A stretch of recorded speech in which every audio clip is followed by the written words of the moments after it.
کوئی شاعر ہی نہیں ہے. اتنے اچھے کلام کی کوئی بھی آدمی ان کے کلام میں کوئی کمی نہیں نکال پا رہا ہے. سب سے بڑا شاعر جو تھا نامی گرامی اس نے کہا رک جاؤ, مجھے ایک رات کی مہلت دے دیجیے, میں اس میں کچھ نہ کچھ کمی نکالوں گا. لوگوں نے کہا ٹھیک ہے جاؤ, تمہیں ایک رات کی مہلت دی جاتی ہے. خانہ کعبہ میں رک جاتا ہے, بار بار ان اشعار کو دیکھ رہا ہے, پڑھ رہا ہے, کمی نکالنے کی کوشش کرتا ہے, لیکن کوئی کمی نہیں نکلتی ہے. کوئی کمی نکالتا ہے تو خود پھنس رہا ہے. نہیں یار, اس میں میں یہ کہتا ہوں کہ میں خود ہی پھنس رہا ہوں. کوئی کمی صبح تک نہیں نکال پایا. کئی دن ہو گئے خانہ کعبہ کی دیوار پر لٹکا رہا وہ شاعر جو سب سے بڑا شاعر تھا, اس نے کمی نکالنے کے لیے ایک رات مانگی, لیکن وہ بھی رات بھر لگا رہا, کوئی کمی نہیں نکال پایا. تو اس نے کہا چلیے کوئی کمی تو نہیں نکل رہی ہے, اس میں اپنی طرف سے ایک لائن بڑھا دیتا ہوں تاکہ 2 شعر ہو جائے. اس نے اپنی طرف سے ایک لائن بڑھا دی, اِنَّا أَعْطَيْنَاكَ الْكَوْثَرَ فَصَلِّ لِرَبِّكَ وَانْحَرْ إِنَّ شَانِئَكَ هُوَ الْأَبْتَرُ. نیچے اس نے ایک لائن اپنی طرف سے بڑھا دی. صبح ہو کے جب لوگ آئے کہا کہ بھائی کچھ کمی نکلی, کہ ہاں نکل آئی, جاؤ اور دیکھ لو. حسان ابن ثابت کے اشعار مکمل نہیں تھے, ایک لائن کی کمی تھی, میں نے اس میں ایک لائن اپنی طرف سے جوڑ دی ہے. اب وہ مکمل 2 شعر ہو گئے ہیں, 2 اشعار ہو گئے ہیں, آپ جا کر دیکھ لیجیے. لوگوں نے جب دروازہ کھولا اور خانہ کعبہ کے اندر گھستے ہیں, اس کی دیوار پر لکھے ہوئے یہ 3 آیتوں کے بعد 4تھی لائن پر نظر پڑتی ہے. اس 4تھی لائن پر اس بڑے شاعر نے اپنی بے بسی اور کمزوری کا اظہار کیا تھا. اس نے اپنی لاچاری اور بے بسی کا اظہار کیا تھا 4تھی لائن میں. اوپر والی 3 لائنیں اِنَّا أَعْطَيْنَاكَ الْكَوْثَرَ فَصَلِّ لِرَبِّكَ وَانْحَرْ إِنَّ شَانِئَكَ هُوَ الْأَبْتَرُ. اس نے 4تھی لائن لکھ دی, مَا هَذَا كَلَامُ الْبَشَرِ. یہ اوپر والی 3 لائنیں کسی انسان کا کلام ہو ہی نہیں سکتی ہیں. کسی انسان نے یہ اوپر والی لائن لکھ ہی نہیں سکتا ہے. حسان ابن ثابت جھوٹ بول رہے ہیں, یہ حسان ابن ثابت کے اشعار نہیں ہے, کیونکہ یہ 3 لائنیں کسی انسان کا کلام ہو ہی نہیں سکتی ہے. عرب کے شاعر اور کافر شاعر قرآن کی عظمت, قرآن کی بلندی, قرآن کے معیار کو سمجھتے تھے. آج کا مسلمان قرآن کے معیار کو بس اتنا ہی سمجھا ہے, گھر بن جائے تو بنا لو, پورا لوگوں کو بلا کے پڑھوا لو, کوئی مر جائے تو پڑھوا لو. ہم نے قرآن کا بس معیار اتنا ہی سمجھا ہے, بس دکان کوئی نئی لی جائے یا بنائی جائے تو اس میں قرآن پڑھوا لو, یا پھر مسجد میں چل کے قسم کھانے کے لیے قرآن پڑھوا لو. چل تو جھوٹا کہ میں جھوٹا, تو سچا کہ میں سچا, چل مسجد میں چل تو قرآن اٹھا کے قسم کھا لے, یا میں قرآن اٹھا کے قسم کھا لوں. آج قرآن صرف اس معنی میں رہ گیا. عرب کے کافر تک قرآن کی عظمت کو پہچانتے تھے, وہ اوپر کی 3 لائنیں پڑھنے کے بعد نیچے لکھ دیتے تھے, ما ھذا کلام البشر. اوپر کی 3 لائنیں کسی انسان کا کلام نہیں.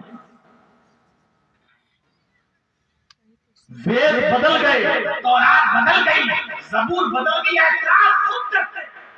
ڈاکٹر وید پرکاش اپادھیائے نے باقاعدہ اعتراف کیا ہے کہ ہم ان ویدوں کی گارنٹی نہیں دے سکتے ہیں کہ ان ویدوں میں یہ چینجنگ کب سے ہوئی ہے, لیکن ویدوں میں اتنی چینجنگ ہو چکی ہے, اتنی چینجنگ ہو چکی ہے کہ ہم اوریجنل ویدوں کے منتر پر بھی بھروسہ نہیں کر سکتے ہیں کہ یہ ایشوانی ہے, یہ اللہ کا کلام ہے, اللہ کی طرف سے نازل کیا ہوا کلام ہے. ہم اس کی گارنٹی نہیں دے سکتے ہیں. ڈاکٹر وید پرکاش اپادھیائے باقاعدہ اس بات کو لکھ رہے ہیں, کہہ رہے ہیں کہ جو اوریجنل منتر ہیں ہم ان کی بھی گارنٹی نہیں دے سکتے. اتنا اصلی میں ڈالٹا دے چکا ہے, لیکن ہم گارنٹی دے سکتے ہیں کہ قرآن کریم جیسے نازل ہوا تھا ہو بہو اسی شکل میں آج تک موجود ہے, اور انشاءاللہ قیامت کی صبح تک اپنی اصلی شکل میں موجود رہے گا. یہ رضوی جیسے لوگ ابھی اور پیدا ہوں گے, آئیں گے, بہکائیں گے, اس طریقے کے الٹے سیدھے جملے بولیں گے, اور پاپا کی پریاں اس پر ڈیبیٹ کرائیں گی، لیکن ہوگا کچھ نہیں، اس لیے کہ قرآن اپنی اصلی شکل میں پہلے بھی موجود تھا، آج بھی موجود ہے، اور کل قیامت کی صبح حسان ابن ثابت کو کہا گیا ہے، حسان تم جھوٹ بول رہے ہو، یہ جتنی اوپر والی تینوں آیتیں، یہ تینوں لائنیں تمہارا کلام ہے ہی نہیں، ما ھذا کلام البشر، یہ انسان کا کلام ہو ہی نہیں سکتا۔ اب حسان ابن ثابت مسکراتے ہوئے نکلتے ہیں اور کہتے ہیں تم نے بالکل سچ فرمایا ہے، واقعی انسان کا کلام نہیں ہے، تنزیل من رب العالمین، یہ اللہ تبارک و تعالیٰ کی طرف سے نازل کیا ہوا کلام ہے، یہ اللہ تبارک و تعالیٰ کی طرف سے اتارا ہوا کلام ہے، یہ اللہ کی طرف سے نازل کردہ کتاب ہے، یہ اسی کا کلام ہے، یہ ہمارا کلام ہے۔ اقرار۔ تو میرے بھائیوں، پہلی چیز تو یہ ہو گئی اتل ما اوحی الیک من الکتاب، اے نبی اس کتاب کی تلاوت کیجئے جو آپ کی طرف وحی کی گئی، جو آپ کی طرف نازل کی گئی ہے۔ تلاوت کا مطلب میں نے بتا دیا، پیچھے پیچھے چلنا ہے، اس پر عمل کرنا ہے۔ پڑھنے کا مطلب نہیں بیٹھ جاؤ الف لام میم یہ تراویح ابھی رمضان کا مہینہ آ رہا ہے اور اللہ اکبر غیر المغضوب علیہم ولا الضالین تو گاڑی صحیح چلے گی، اس کے بعد پھر دیکھیے گا الف لام میم ذالک الکتاب لا ریب فیہ ھدی للمتقین الذی آخری جملہ یعلمون تعلمون، یہی آپ کو سنائی دے گا۔ اور جن مسجدوں میں ایک ہی دن میں پورا قرآن پڑھنا ہے، وہاں تو راجدھانی ایکسپریس بھی فیل ہو جائے گی، کچھ پتہ نہیں چلے گا، کچھ نہیں، اور تھا چلتا رہے گا، تو یعلمون تعلمون بھی صحیح سے پتہ نہیں چلے گا کہ آپ کے ساتھ کیا پڑھ رہے ہیں، کیونکہ ان کو آج رات میں پورا قرآن پڑھنا ہے۔ ایسے نہیں ہوتا، تلاوت کا مطلب پیچھے پیچھے چلتا، تو اتلو ما اوحی الیک من الکتاب، تلاوت کیجئے، پیچھے پیچھے چلیے اس کتاب کی جو آپ کی طرف وحی کی گئی، اتاری گئی۔ اور دوسری چیز پر غور کیجئے گا وَأَقِمِ الصَّلَاةَ، اور نماز قائم کیجئے۔ یہاں پر بھی اللہ نے یہ نہیں کہا کہ نماز پڑھیے، اللہ نے یہاں نماز پڑھنے کے لیے نہیں کہا، بلکہ کیا کہا؟ نماز قائم کیجئے۔ نماز کا پڑھنا الگ چیز ہے اور نماز کا قائم کرنا الگ چیز ہے۔ جیسے قرآن کا پڑھنا الگ چیز ہے اور قرآن کی تلاوت الگ چیز ہے، اسی طریقے سے نماز کا پڑھنا الگ چیز ہے اور نماز کا قائم کرنا، قیام صلاۃ الگ چیز ہے۔ نماز پڑھنا کیا ہوا؟ صبح سے شام تک ہم کھیت جوتتے رہے اور شام کو گھر آئے تو اب وضو بنایا، کھانا نہ کھا کے اب صبح کی فجر بھی پڑھ رہے ہیں، ظہر بھی پڑھ رہے ہیں، عصر بھی پڑھ رہے ہیں، مغرب بھی پڑھ رہے ہیں اور عشاء بھی پڑھ رہے ہیں۔ کیا ہوا؟ ارے صاحب کھیت میں ٹائم نہیں ملا، اس لیے گھر آ کے ہم نماز کرتے ہیں۔ صاحب ایک آدمی آفس میں کام کر رہا ہے، سرکاری ڈپارٹمنٹ میں، وہاں آرڈر نہیں ہے اس کو نماز پڑھنے کا، صاحب نہیں، آپ کو کام کرنا ہے، آپ کو نماز نہیں پڑھنا، آفس میں آپ کو پرمیشن نہیں ہے۔ میرے بھائیوں، اب وہ بیچارہ گھر پہ آتا ہے تو گھر پہ شام کو آنے کے بعد وضو بناتا ہے، اب وہ آفس میں چھوٹی ہوئی ظہر بھی پڑھتا ہے، عصر بھی پڑھتا ہے، مغرب بھی پڑھتا ہے اور عشاء بھی پڑھتا ہے۔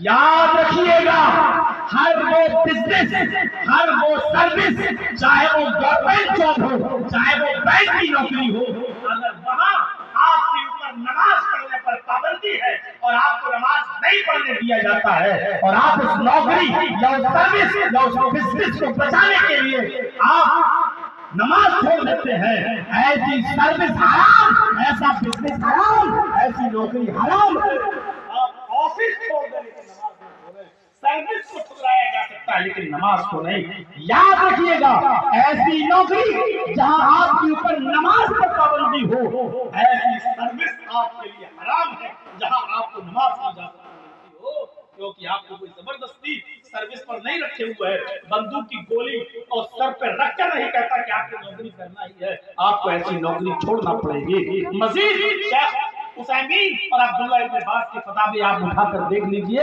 ایسی سروس، ایسی نوکری کو حرام قرار دیا ہے جہاں آپ کو نماز پڑھنے کی آزادی نہیں دی جاتی اور وقت پر نماز پڑھنے نہیں دیا جاتا ہے۔